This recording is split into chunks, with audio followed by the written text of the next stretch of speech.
Good morning. Next, well, if you really want to dance, we had a great dance last night. If you don't want to dance in service, we always have opportunities to dance outside of service. So I'm Reverend J. Wolin. I do know my name. I'm the settled, just all that dancing. I am your settled minister here at the Unitarian Universalist Church of Sarasota. We especially welcome visitors here with us today, both in person and as well online on our YouTube channel. If you would consider and interested to sign up on the website, we have a banner, we have a table right outside, and that will get you an email once a week and potentially Zoom links to programs if you want to attend online. And of course, we have coffee and snacks after service, and we hope to get to know you better. Today, this is the first Sunday of the month, and what happens on the first Sunday every month is we have a new member sign up. And so at the end of after each service today, if you go into the minister's office, which is in the building exactly behind the this sanctuary, we will visit, and you can sign the book and get to meet myself and the president, somebody from membership, hear a little bit about the church. So we want to make sure we invite you to do that as well. Today we have a announcement from stewardship. John Yoda, I believe, is here to share an announcement.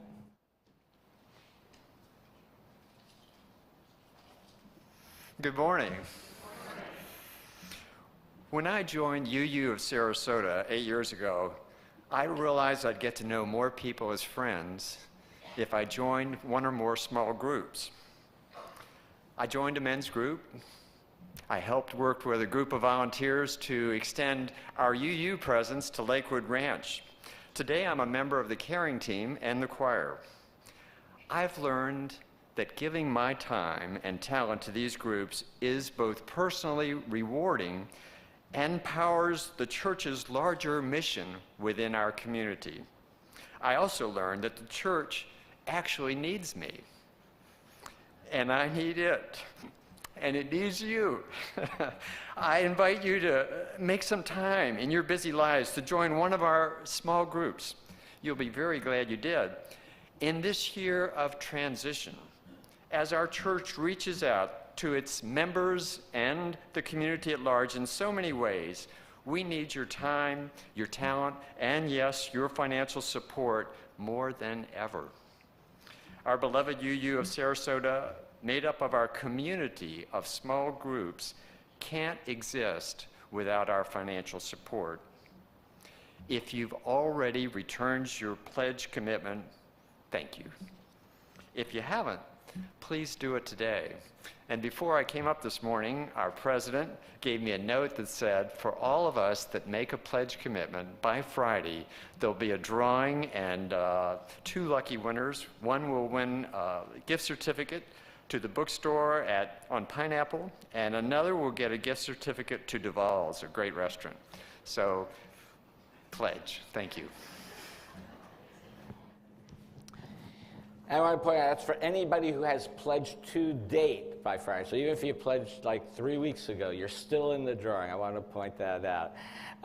As well, I want to, in the new members, I just want to make everybody aware, even if you're only down here part-time of the year, you can still be a member of this church. So, matter of fact, we have members who don't even live in Sarasota, so I just want to make sure you're aware of that. Secondly, I do want to specifically thank Catherine Bana and Miriam Schneider, who organized the dance and karaoke last night. It was really a very, very fun event. Let's give them a round of applause. It was a fun time by all. And lastly, volunteer fair. When you walk out, you see all those tables lined up. You think, what are all those tables lined up outside for? Well, as you heard John mention some of the things that he's involved in, we have many, many different programs and committees.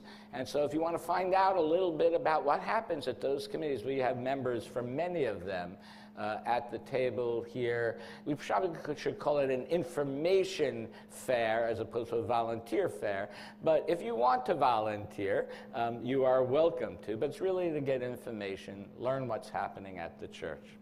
And so now I invite you to rise in body and/or spirit for hymn number 108, My Life Flows On in Endless Song.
Our opening words are from the Reverend Gretchen Haley.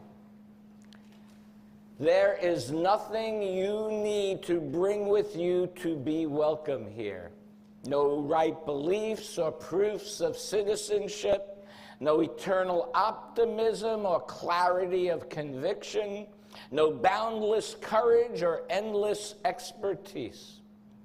You do not need to know what brought you here, or how you will solve that problem you are turning over and over and over in your mind.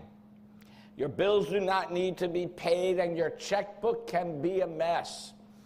Your children may have been up half the night. Your hearing aids may not be working, and your knees may be creaking.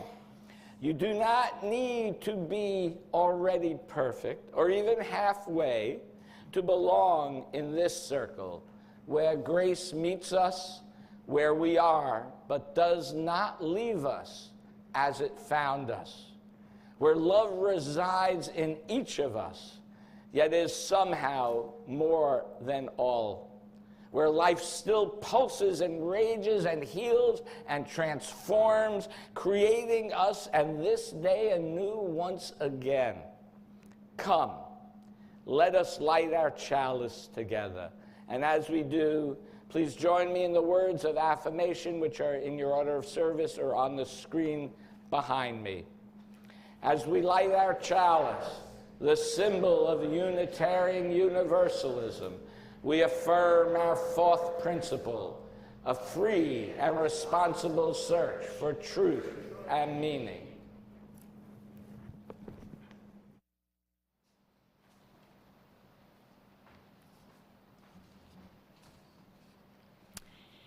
Today's topic is vulnerability, so I'm going to share some vulnerable things with you. I love to dance, and I feel like I manipulated a whole bunch of you to join in with me last night, so thank you. So when I was looking for a children's book about this topic, I realized, A, that topic's pretty broad. Vulnerability comes in all different kinds of ways, physical, emotional, psychological, in relationship with each other.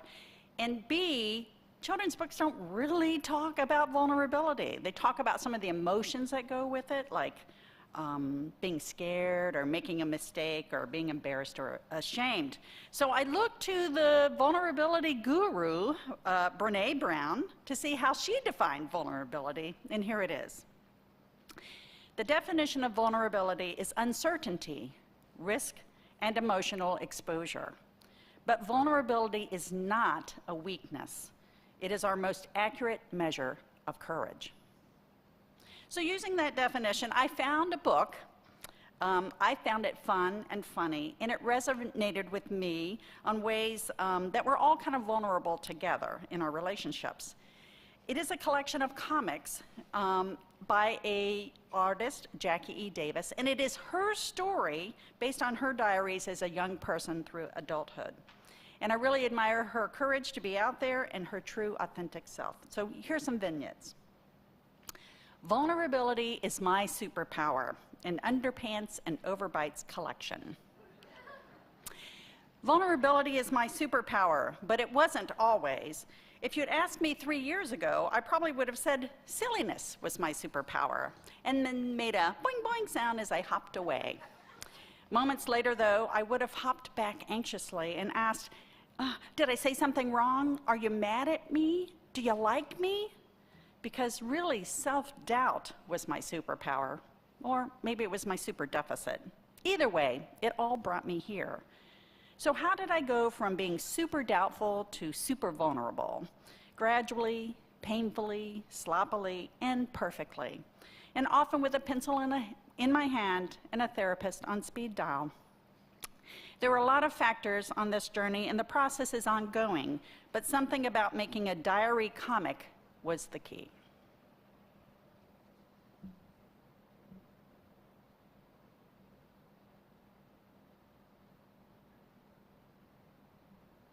Hey, the door wasn't even locked.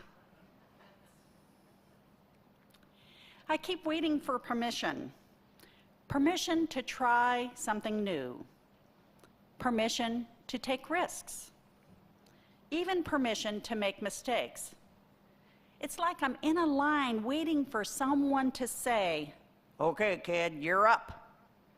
But the longer I wait, the more I wonder, what if the only person that can really grant me permission is me? I want to start a revolution because making art is lonely. Heck, being alive is lonely. But you don't have to do it alone. When you're alone, you're vulnerable. Buy this and you'll be happy. Okay. And when you're alone, you're scared. I don't mean alone time. I mean times when you feel completely alone, like you're on a desert island and everything you try to say feels like another message in a bottle. You know, TV and movies make friendships look so seamless, but real life friendship is anything but. That's what makes it real. My revolution is to reach out to people, to play more, to take risks. My revolution is when it feels like everything is a message in a bottle, to don't forget you have a boat. I have a hard time asking for help. Admitting I need help feels like admitting I'm broken. I don't want to be broken. If I am broken, what if I can't be fixed? I'm starting to realize that asking for help doesn't mean I'm broken. It means I'm brave for knowing what I need. And there's nothing broken about that. Oh dear. Vulnerability is my superpower. I'm so strong, I don't need to pretend to be strong. The more I share about myself, I'm vulnerable. And the more it can connect other people. Hey, sometimes I feel vulnerable too. Now that's pretty super. Your V fell off, and I can see your underwear. So at a coffee shop recently, the barista gave me my coffee. Here you go, thanks. And he also told me, I also read your comics, and I've been meaning to tell you, they make me feel less alone.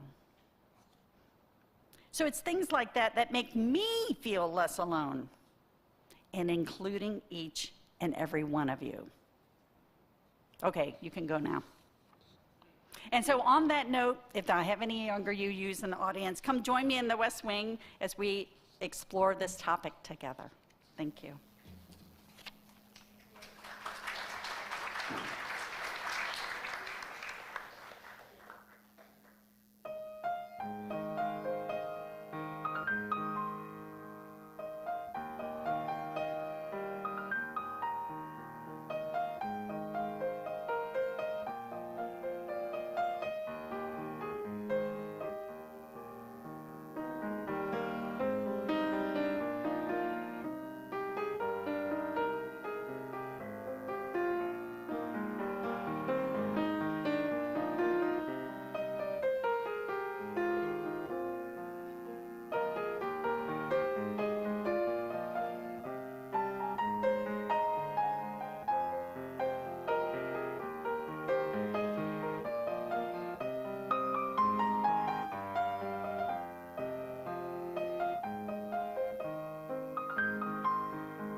I'm sorry I failed to mention earlier, Dawn is on vacation this week, and so thank you to Carl Hahn for being able to step in and help us this week. So, and wonderful. Thank you very much. Yeah, please. Who knows what tomorrow will bring? I am here now, being and doing what I can to live and love life in whatever way that it is provided, all the while knowing it will never be enough, and all the while knowing it will have to be enough. And so I open myself to the possibilities the universe presents me. And so when the bell rings, answer in whatever way you can. When we have the courage to open the door of possibility, life awaits us with all its joys and sorrows. Walk through that door and live. As we go into our moment of silence now, I invite you to contemplate and imagine all the possibilities that still await you to live and love in this life.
So what does it mean to be on the path of vulnerability? Choosing to be vulnerable as a path towards gaining wisdom seems counterintuitive. My lived experience growing up in the Bronx in the 1970s taught me that vulnerability was a weakness. Being smaller and less, how shall I say, physically gifted than my peers, I was subject to attack by neighborhood delinquents. When I rode the subways into Manhattan, I was subject to random violent attacks. And when I was hanging out on street corners, we actually did that back in the day. That was before malls came in. We went to hang out at malls after that. I angered the wrong person for any reason, and often it had to do with somebody's ex-girlfriend liking me or something, but I was subject to violent attack. And so all of these attacks gave me a terrible sense of fear and vulnerability. And since I did not want to be subject to violent attacks, and I did not want to stay inside my house for the rest of my life, and I couldn't theoretically do that even, I had to learn to protect myself. Right? So I learned never to travel alone on the subway. I learned how to make allies of some of the delinquents. I learned how to negotiate with people. I learned how humor can de-escalate a situation. I learned only to trust my closest friends. I became guarded in my emotions, my speech, and my actions. My ability to protect myself literally kept me alive. And that challenge of the early formative experiences in our lives is that when our circumstances change, often how we react to emotional triggers do not. Right, so at times in my young adulthood, whenever I felt vulnerable about anything, not having to do with my physical safety, those protective measures would pop up immediately. And guarding my emotions, I found, often numbed me. They numbed all of my emotions, the entirety of it. Not because when you shut down your bad emotions, it really shuts down all of your emotions. And so you don't really even get to enjoy the good emotions then. But then at some point in my life, I realized that surviving was just not enough, right? That I wanted to live fully. And so I started on the arduous path of vulnerability. I decided to risk the safety of being accepted, to risk the safety of being successful as defined in the world I lived in, to risk the safety of certainty, no matter how limiting that might have been. And it was Unitarian Universalism that provided the environment and community in which to be vulnerable, to figure out who I was, but more importantly, how I wanted to live in the world. And one of the most important lessons I learned from Unitarian Universalism was how to discern what my values were, but more importantly, why they were important to me. Once I determined my values, I knew what I was willing to risk. Whereas in the past, I might have felt vulnerable of losing a job if I disagreed with the owner of a company I worked for. Over time, despite being vulnerable, I gained the courage to speak out. And when I disagreed with supervisors, especially when I thought they were doing something inconsistent with my values, but acting on my values despite vulnerability has risks, and we should be aware of that. We do need to understand there are consequences to being vulnerable. So therefore, it's, I think, a good idea to take steps to limit the impact of potential consequences. I always lived well below my means. So this allowed me, often this is when I was in the business world, this allowed me to be free to speak out, even if it meant losing a job. In most cases, though, what I found, my outspokenness, and I did it at appropriate times and places, whether in business practice, about business practices or personal conduct of people in the workplace, would earn me respect with the business owners or members. Other times, though, when people in positions of authority were insecure, it might have earned me some hostility. But in all cases, it always strengthened my self-respect and how I felt about myself being true to myself and my values. And we have to be comfortable with who we are. We have to learn to be comfortable with uncertainty, because we don't really know how people are going to react, right? But we have to learn not to seek approval from others, but from our own conscience. And over time, as I discerned my values, I knew I had to find a different career. I felt very vulnerable, though, leaving a successful career that I knew well. Instead of protecting myself, though, I followed a new path despite the risk. And that choice has made all the difference in my life. Once I allowed myself to be open, to change, to risk the uncertain, to speak my truth, to value myself, I was able to find my way. I was talking to someone the other day, and I said, as the youngest of 3 children at the dining room table, I never could get a word in edgewise. And so it is with a little irony, I think, that I found my way to a profession where I get to speak 20 minutes every Sunday without anybody telling me to be quiet, or at least not yet, anyway. And once I learned to speak my mind on issues that were important to me, I knew I had to find my way to a profession where I was able to voice them and act on them without constantly having to feel vulnerable.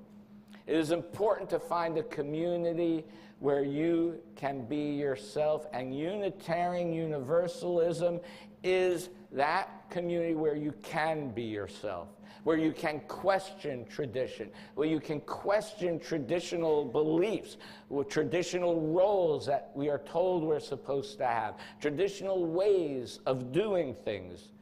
You do not have to discard what was still meaningful to you in your past.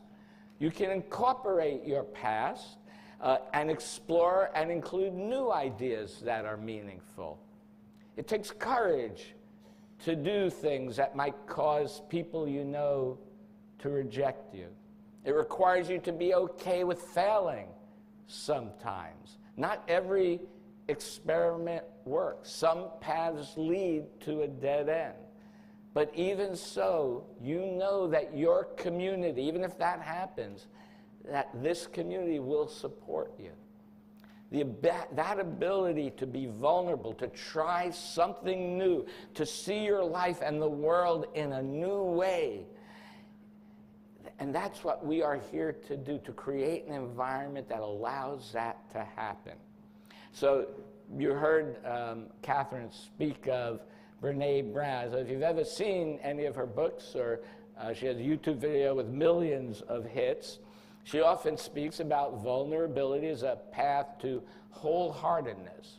She suggests that we lean into our vulnerability. She writes, and I quote, "Vulnerability is the core of shame, fear, and our struggle for worthiness.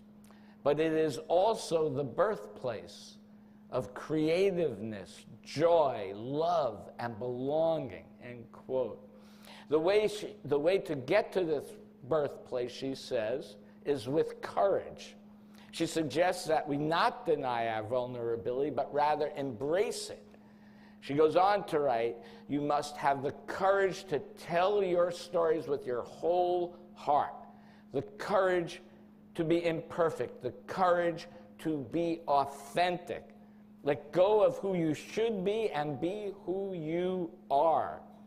Vulnerability is not about winning or losing. It is about having the courage to show up and be seen when we have no control over the outcome. Vulnerability is not weakness. Vulnerability is our greatest measure of courage, end quote. So, each week I come up here in front of you and I speak my truth.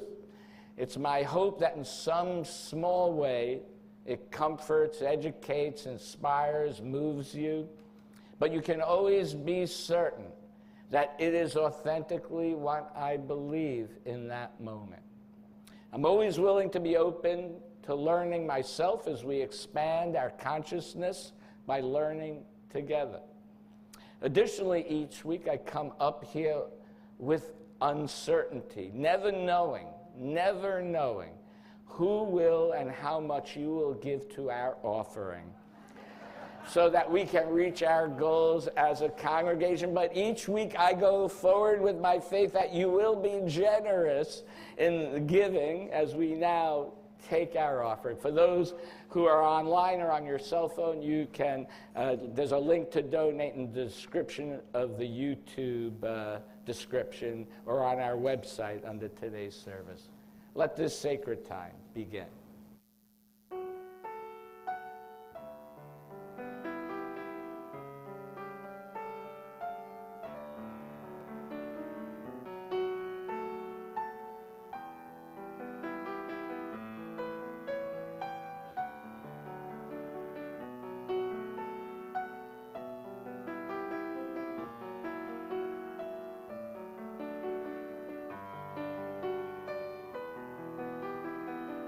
you.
Yeah.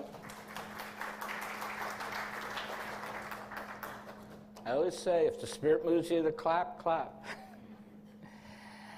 So this ring, ever since I was about 16 years old, I kept a scrapbook of quotes and sayings, which, now is, of course, on my computer all the time. But this was one of the very first ones, this next reading, from Theodore Roosevelt. It's an excerpt from Citizenship in a Republic. And I have adapted it for gender-neutral language. It is not the critic who counts, not the person who points out how the strong person stumbles or where the doer of deeds could have done them better. The credit belongs to the person in the arena, whose face is marred by dust and sweat and blood, who strives valiantly, who errs, who comes up short again and again, because there is no effort without error and shortcoming, but who does actually strive to do the deeds, who knows great enthusiasms, the great devotions, who spends themselves in a worthy cause, who at the best knows in the end the triumph of high achievement, and who at worst, if they fail, at least fails while daring greatly, so that their place shall never be with those cold and timid souls who neither know victory nor defeat. And now it is my great honor to invite up the choir.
Special thanks to Jan Dorset, who took over while Don is on vacation as a choir director, so thank you, Jan.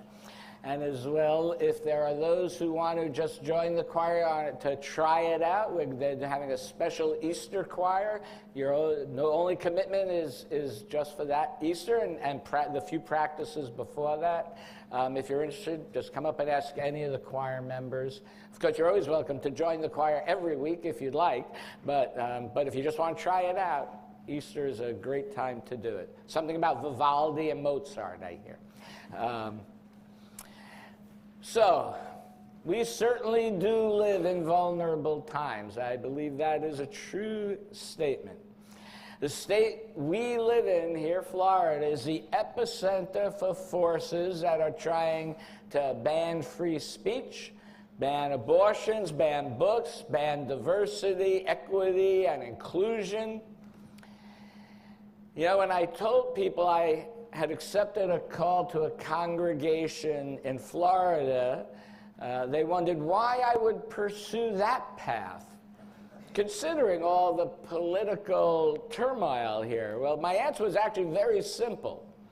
First, that is where a strong Unitarian Universalist presence is needed most, and that was first and foremost. It is more important than ever in this state for our voice to act on our values and our vision in the larger community. We need to put ourselves out there. Second, this is a very, very strong foundation, a strong congregation that likes to have fun together. Anybody who was here last night, there was a lot of vulnerability with people dancing and singing last night. And as well, this congregation has a commitment to social justice. Not everybody, but the congregation. And so those were two. And the third main reason is that you have great weather and beaches here. So of course. But one of the things I discovered when I was on my path to vulnerability was that if I showed vulnerability and if I took risks, it modeled that behavior for other people as well. So when we see others taking risks, we too are more likely and more willing to take a risk.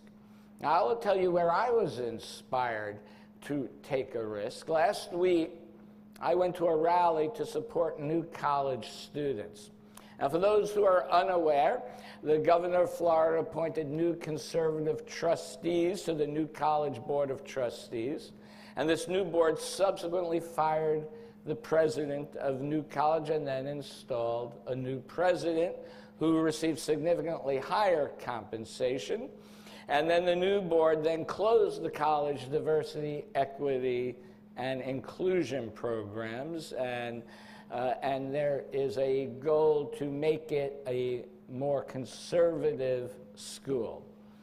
Now, the majority of the speakers at this rally were students. They are clearly in a vulnerable position, yet one after another spoke passionately, eloquently, defiantly about why New College is meaningful to them and why they object to these changes.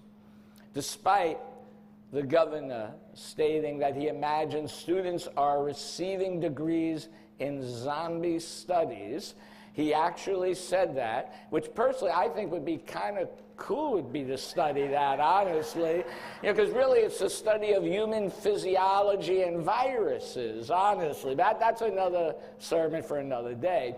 But yeah, each of these students, I mean, there's all these images. They are studying very traditional majors like neuroscience and sociology and computer science.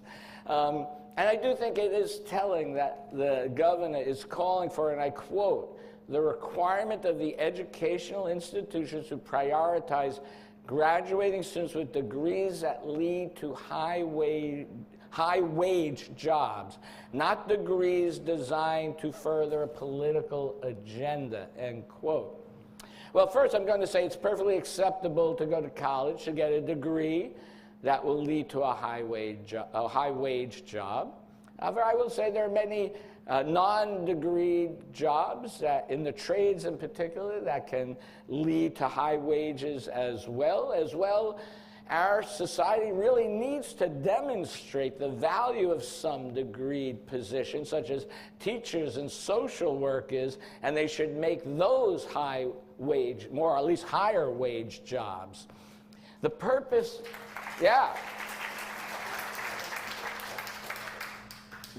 it's true, what we spend money on is what we value. And we do not value teachers, we do not value social workers enough.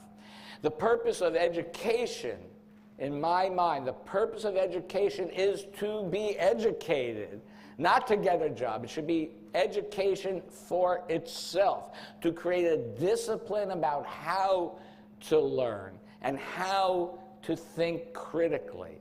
And this is exactly what New College does. Our principles call for the free and responsible search for truth and meaning. So let us make sure we keep the responsible part of searching for truth in higher education. It is not responsible to ban books and courses of study or lines of historical inquiry just because they do not fit into your ideology. The governor claims he wants education, but not indoctrination or ideology, yet really what he wants is to indoctrinate students in his ideology.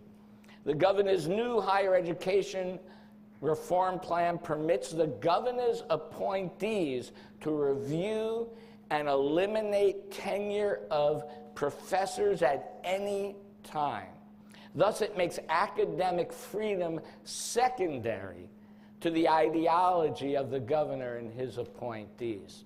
The governor has called for the elimination of all diversity, equity, and inclusion programs in higher education.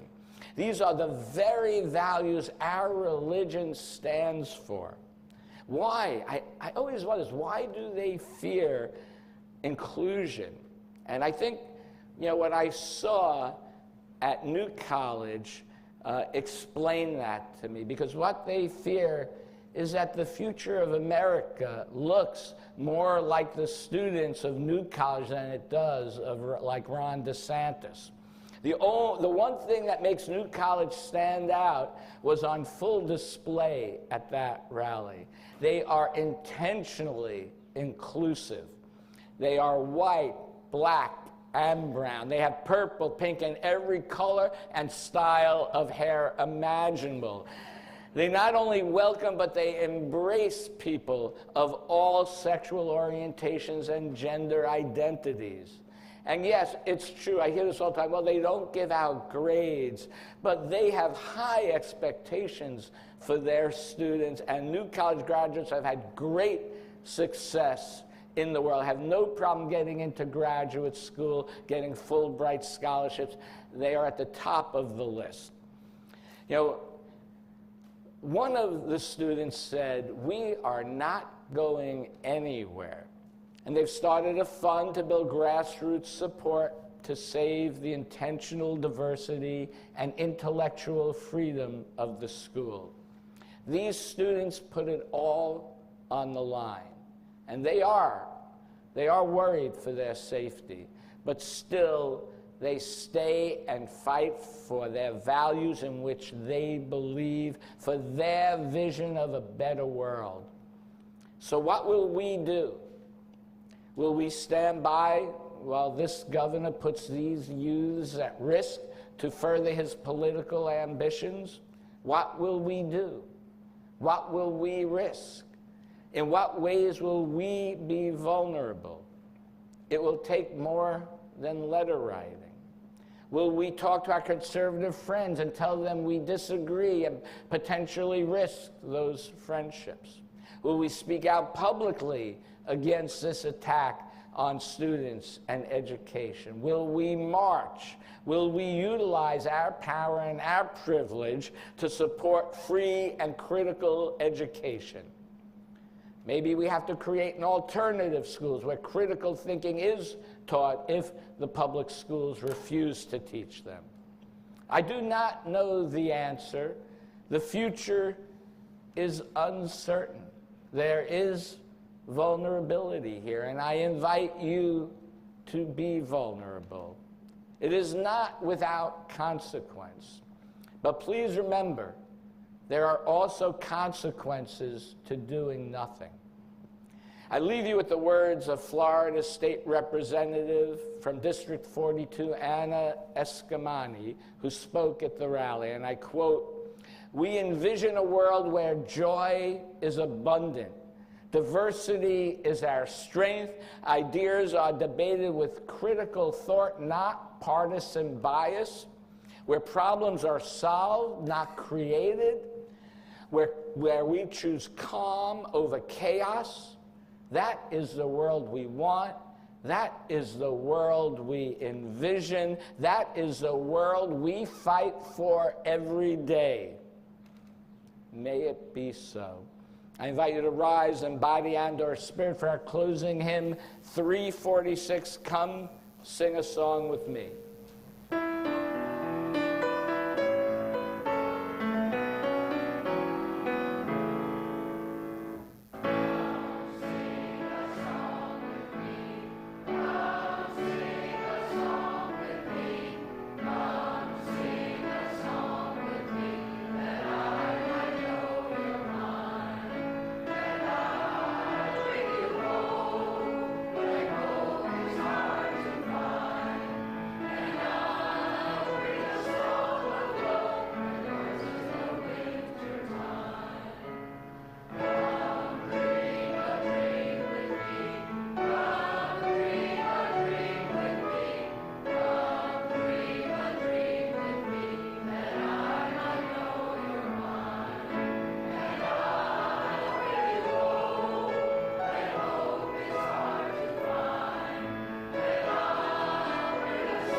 Our closing words are by Wendell Berry.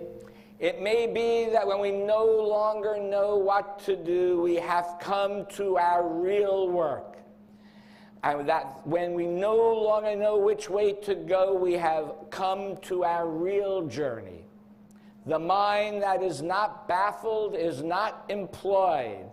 The impeded stream is the one that sings. Please join me now in extinguishing the chalice with the words that are on the screen. We extinguish this flame, but not the light of truth, the warmth of community, or the fire of commitment. These we carry in our hearts until we are together again. Thank you all for your presence here today. Thank you.